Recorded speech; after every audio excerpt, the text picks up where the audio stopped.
ऐसा करो, थोड़ा सा कोशिश करो।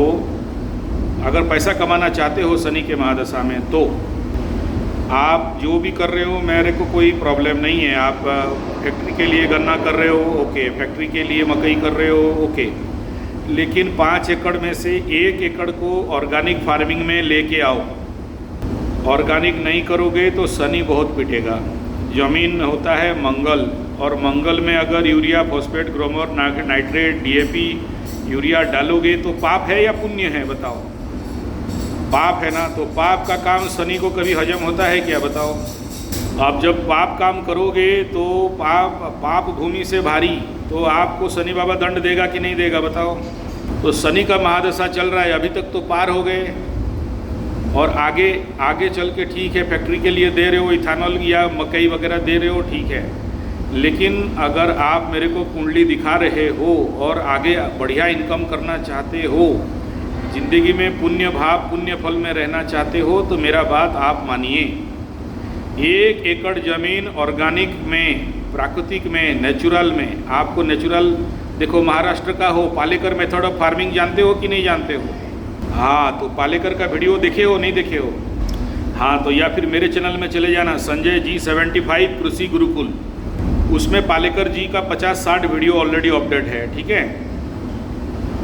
तो पालेकर मेथड ऑफ फार्मिंग में एक ही खेत में गन्ना और मकई एक साथ उगाया जा सकता है, ठीक है। साथ में मल्टी क्रॉप्स करोगे तो 1 एकड़ ज़मीन आपको 10 वैरायटी का फार्मिंग, 10 वैरायटी का प्रोडक्शन देगा हर एक 4 महीना 1 साल में, ठीक है। तो अभी एक ही जगह से एक ही प्रकार का निकाल रहे हो, है कि नहीं?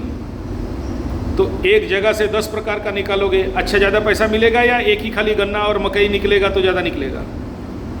ज़्यादा पैसा मिलेगा ना। तो फिर एक मल्टी क्रॉप्स, मिश्रित खेती के ऊपर काम करो, ठीक है।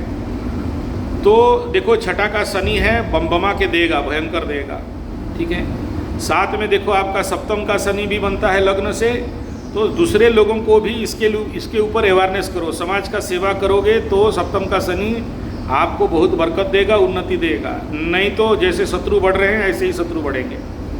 और आने वाला समय में देखो गुरु और शुक्र एक घर में बैठे हैं, भगवान ना करे बेटा कोर्ट कचहरी माली मकदमा, झोल झमेला, झंझट झगड़ा और पैसा का हानि कर देगा, ठीक है। तो अभी से मैं नहीं कह रहा हूँ कि मेरा बात मान के पूरा 5 एकड़ चेंज कर दो। 1 एकड़ का फ़ायदा उठाओ, फिर धीरे धीरे 4-5 एकड़ आगे बढ़ना। कॉन्सेप्ट क्लियर हो रहा है? अच्छा, क्यों करोगे उसके भी बता दे रहा हूँ। अगर आप अभी चीनी बना रहे हो, चीनी शरीर के लिए अच्छा है या बुरा? बुरा है। खाने से कैंसर होता है कि नहीं होता है? हाँ, तो फिर आपको गुड़ का प्रोडक्शन 1 एकड़ ज़मीन का पूरा गन्ना करना है मेरे लिए। बिकने का चिंता नहीं करना, बढ़िया रेट में ऑर्गेनिक गुड़ बिक सकता है, लेकिन आपको प्रूव करना पड़ेगा कि ऑर्गेनिक है, इसमें केमिकल खाद नहीं डाला गया है। आप भी खाओगे, हम भी खाएंगे और बेचेंगे, ठीक है ना। और जैसे जानवर को खिला रहे हो या इथानॉल के लिए मकई कर रहे हो, तो कुछ मकई सत्तू के लिए भी करोगे ऑर्गेनिक में। उसी में 1 एकड़ का ऑर्गेनिक प्रोजेक्ट बनाओ बस। अगर उसमें फ़ायदा होगा तो पूरा ऑर्गेनिक करना। मेरे बात में पढ़ के कूदो मत, क्योंकि धीरे धीरे आदत होगा तभी जाके ऑर्गेनिक फार्मिंग करोगे।